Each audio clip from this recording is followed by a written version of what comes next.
Hello my dear Gpstr aspirants. ಈ ಒಂದು ವಿಡಿಯೋದಲ್ಲಿ ಏನು 15,000 Gpstr ಟೀಚರ್ಸ್ ರಿಕ್ರೂಟ್ಮೆಂಟ್ಗೆ ನೋಟಿಫಿಕೇಶನ್ ಆಗಿ ಎಕ್ಸಾಮ್ ಆಗಿತ್ತು in the month of May 2022. So ಅದಕ್ಕೆ ಸಂಬಂಧಪಟ್ಟಂತೆ ಏನು ಅಪ್ಲಿಕೇಶನ್ ಹಾಕುವಾಗ ಕೆಲವೊಂದು ಅಭ್ಯರ್ಥಿಗಳು ತಪ್ಪುಗಳನ್ನು ಮಾಡಿರ್ತಾರೆ ಆಯ್ತಾ. ಫಾರ್ ಎಕ್ಸಾಂಪಲ್ ಹೆಸರಾಗಿರ್ಬೋದು, ತಂದೆ ಹೆಸರಾಗಿರ್ಬೋದು, ಅಥವಾ ಎಜುಕೇಶನ್ ಕ್ವಾಲಿಫಿಕೇಶನ್ ಆಗಿರ್ಬೋದು. ಸೊ ಅದನ್ನೆಲ್ಲ ಎಡಿಟ್ ಮಾಡ್ಕೊಳ್ಳಕ್ಕೆ, ಕರೆಕ್ಷನ್ ಮಾಡ್ಕೊಳ್ಳಕ್ಕೆ ಆಗಸ್ಟ್ 18ನೇ ತಾರೀಕಿಂದ ಆಯ್ತಾ, ಆಗಸ್ಟ್ 18ನೇ ತಾರೀಕಿಂದ 24ನೇ ತಾರೀಕುವರೆಗೆ ಆಲ್ಮೋಸ್ಟ್ 1 ವೀಕ್ ಆಫ್ ಟೈಮ್ ಅನ್ನ ಕೊಟ್ಟಿದ್ದಾರೆ. ಸೊ ಹಾಗಾದ್ರೆ ಈ ಒಂದು ವಿಡಿಯೋದಲ್ಲಿ ಇನ್ನೇನು ಇದ್ರ ಬಗ್ಗೆ ಡೀಟೇಲ್ ಇದೆ.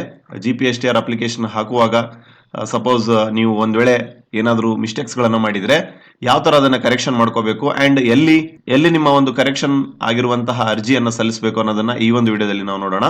ಸೊ ನಮ್ಮ ಚಾನಲ್ ನ ಮೊದಲೇ ಬಾರಿಗೆ ನೋಡ್ತಾ ಇದ್ರೆ kindly do subscribe and click the bell icon. Okay my dear friends, so ಇಲ್ಲಿ ಹೇಳ್ತಾ ಇದ್ದಾರೆ ನೋಡಿ, ಸ್ಪರ್ಧಾತ್ಮಕ ಪರೀಕ್ಷೆ ಅಂಕಗಳನ್ನು ಮತ್ತೆ ಮೀಸಲಾತಿ ವಿವರಗಳನ್ನು ಹೊರತುಪಡಿಸಿ, that means the marks which you have obtained in the CET ಆಯ್ತಾ. ಸಿಇಟಿ ಅಲ್ಲಿ ಏನು ಮಾರ್ಕ್ಸ್ ಆಗಸ್ಟ್ 17ನೇ ತಾರೀಕಿಗೆ ಏನು ರಿಲೀಸ್ ಆಗಿತ್ತು, ಸೊ ಅದರ ಅಂಕಗಳನ್ನ ಹಾಗೇನೆ ನಿಮ್ಮ ರಿಸರ್ವೇಶನ್, ನೀವು ಏನು ಅಪ್ಲಿಕೇಶನ್ ಸಲ್ಲಿಸುವಾಗ ರಿಸರ್ವೇಶನ್ ಕೊಟ್ಟಿರ್ತೀರಲ್ವಾ, SC ST ಕ್ಯಾಟಗರಿ 1 ಅಥವಾ OBC ಅಂತ ಏನ್ ಕೊಟ್ಟಿರ್ತೀರಲ್ವಾ, ಸೊ ಆ ಒಂದು ರಿಸರ್ವೇಶನ್ ಡೀಟೇಲ್ಸ್ ಗಳನ್ನ ಹೊರತುಪಡಿಸಿ ಆಯ್ತಾ, ಅದನ್ನ ಯಾವುದೇ ಕಾರಣಕ್ಕೂ ನೀವು ಚೇಂಜ್ ಮಾಡೋದಕ್ಕೆ ಆಗಲ್ಲ.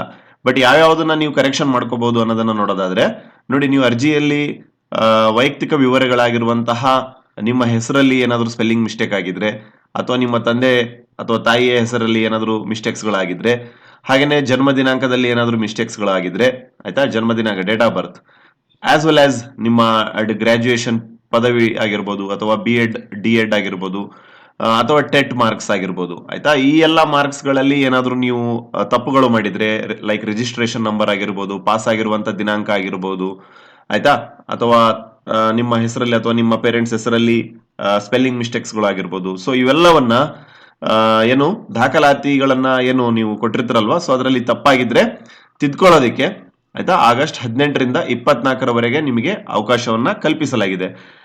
ಇದೇನು ಆನ್ಲೈನ್ ಅಂತ ನೋಡೋದಾದ್ರೆ no my dear students, it is a completely offline mode ಇದೆ. ಸೊ ಯಾರ್ಯಾರ್ದು ಮಿಸ್ಟೇಕ್ಸ್ ಗಳಾಗಿದೆ ದೇ ಹ್ಯಾವ್ ಟು ವಿಸಿಟ್ ಆಯ್ತಾ ಕೇಂದ್ರೀಯ ದಾಖಲಾತಿ ಘಟಕ ಅಂತೇನಿದೆ, ಕೆಂಪೇಗೌಡ ರಸ್ತೆ ಅಥವಾ KG ರೋಡ್ ಅಂತ ಹೇಳ್ತೀವಿ, ಬೆಂಗಳೂರು. ಸೊ ಇಲ್ಲಿ ವಿಶೇಷ ಅಧಿಕಾರಿ ಕೇಂದ್ರೀಯ ದಾಖಲಾತಿ ಘಟಕ KG ರಸ್ತೆ ಬೆಂಗಳೂರು. ಸೊ ಇಲ್ಲಿಗೆ ಅವರು ಖುದ್ದಾಗಿ ಬೇರೆ ಯಾರನ್ನೇ ಕಳ್ಸಂಗಿಲ್ಲ, ಅವರು ಕಳಿಸೋ ಹಾಗಿಲ್ಲ, ನೀವೇ ಆಯ್ತಾ, ನಿಮ್ಮ ಮಿಸ್ಟೇಕ್ಸ್ ಗಳು ಆಗಿರೋದ್ರಿಂದ ನಿಮ್ಮ ಸಿಗ್ನೇಚರ್ ಅಲ್ಲಿ ಬೇಕಾಗಿರುತ್ತೆ. ಸೊ ಹಾಗಾಗಿ ಖುದ್ದಾಗಿ ನೀವೇ ಸಲ್ಲಿಸಬೇಕು ಅಂತ ಹೇಳಿ ಏನು ಸ್ಕೂಲ್ ಎಜುಕೇಶನ್ ಕರ್ನಾಟಕ ಆಯುಕ್ತರಿದ್ದಾರೆ, ಆರ್ ವಿಶಾಲ್ ಎನ್ನುವಂತವರು ತಿಳಿಸಿದ್ದಾರೆ. ಸೊ ಹಾಗಾಗಿ ಮೈ ಡಿಯರ್ ಆಸ್ಪಿರೆಂಟ್ಸ್ ಆಯ್ತಾ, ತುಂಬಾ ಜನ ಆಸ್ಪಿರೆಂಟ್ಸ್ ಗಳು ಕೇಳ್ತಾ ಇದ್ರಿ, ಸರ್ ನಮ್ಮ Gpstr ಅಪ್ಲಿಕೇಶನ್ ಹಾಕುವಾಗ ಈ ತರ ಎಲ್ಲ ಮಿಸ್ಟೇಕ್ಸ್ ಗಳಾಗಿದೆ, ಕರೆಕ್ಷನ್ಗೆ ಅವಕಾಶ ಕೊಡ್ತಾರೋ ಇಲ್ಲೋ ಅಂತ ಹೇಳಿ. ಸೊ ನಾವು ದ ಟೈಮ್ ಹ್ಯಾಸ್ ಕಮ್ ಆಯ್ತಾ, ಆಗಸ್ಟ್ 18ರಿಂದ 24ರವರೆಗೆ ಅವಕಾಶವನ್ನ ಕಲ್ಪಿಸಲಾಗಿದೆ for corrections. And it is a very important because ಇನ್ನೊಂದು ಸ್ವಲ್ಪ ದಿನದಲ್ಲೇ ನಿಮ್ಮ ಕೌನ್ಸಿಲಿಂಗ್ ಆರಂಭ ಆಗುತ್ತೆ ಆಯ್ತಾ. 1:2 ಲಿಸ್ಟ್ ನ ಬಿಟ್ಟು ಕೌನ್ಸಿಲಿಂಗ್ ನ ಕರೀತಾರೆ. ಸೊ ಕೌನ್ಸಿಲಿಂಗ್ ಗಿಂತ ಮುಂಚೆನೆ ನಿಮ್ಮ ಮಿಸ್ಟೇಕ್ಸ್ ಗಳಿದ್ರೆ ಯು ಮಸ್ಟ್ ಕರೆಕ್ಟ್ ದಟ್, ನಿಮ್ಮ ಒಂದು ಕ್ಯಾಂಡಿಡೇಚರ್ ಏನಾಗುತ್ತೆ ಅಲ್ಲಿ ವ್ಯಾಲ್ಯೂಡ್ ಆಗುತ್ತೆ. ಸೊ ಈ ರೀತಿ ಅನೇಕ ಅಪ್ಡೇಟ್ಗಳಿಗಾಗಿ ನಮ್ಮ ಚಾನಲ್ನ ಸಬ್ಸ್ಕ್ರೈಬ್ ಮಾಡ್ಕೊಳ್ಳಿ. Thank you for listening. As always, God bless you all.